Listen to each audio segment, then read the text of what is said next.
ضمن میں قرآن کا بھی مسئلہ شامل ہے. چونکہ نماز تراویح میں قرآن کا اہتمام ہوتا ہے تو تراویح کے علاوہ بھی ہم تمام مسلمان مردوں اور مسلمہ خواتین کو قرآن کریم کی تلاوت کی پابندی کرنی چاہیے، بالخصوص رمضان کے مہینے میں، کیونکہ یہ موسم خیر ہے. اگر آپ ایک حرف پڑھتے ہیں تو جیسے روایتوں میں آپ نے سنا کہ 10 نیکیاں ملیں گی، لیکن رمضان میں جب آپ ایک حرف پڑھ لیں گے قرآن کریم کا تو اب اس میں اضافہ ہوتا جائے گا 10 گنا سے 700 گنا تک، الى 700 ضعف. کوئی بھی نیکی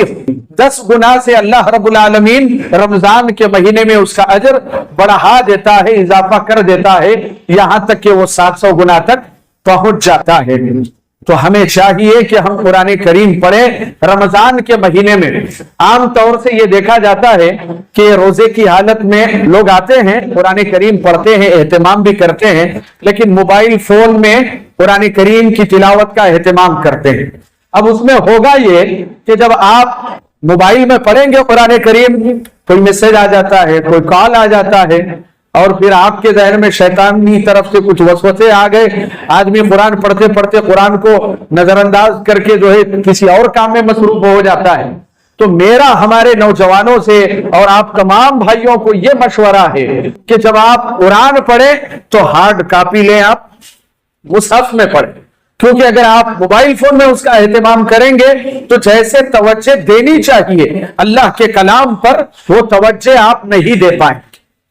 کیونکہ اللہ تعالیٰ نے کہا افلا یتدبرون القرآن،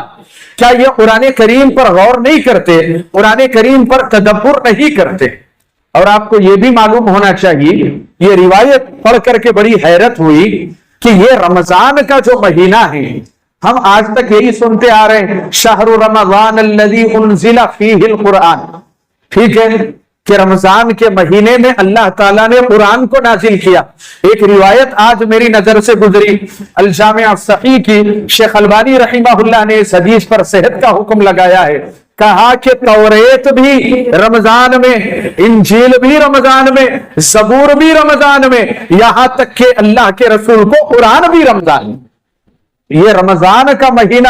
آپ یوں نہ سمجھیں کہ صرف امت محمدیہ کے لیے بڑے عظمت والا اور شرف والا مہینہ ہے، بلکہ سابقہ امم میں، سابقہ نبیوں کو، رسولوں کو اللہ تعالیٰ کی طرف سے جو آسمانی کتابیں دی گئی تھی، وہ آسمانی کتابیں جیسے توریت، انجیل، زبور، یہ بھی رمضان کے مہینے میں عطا کی گئی.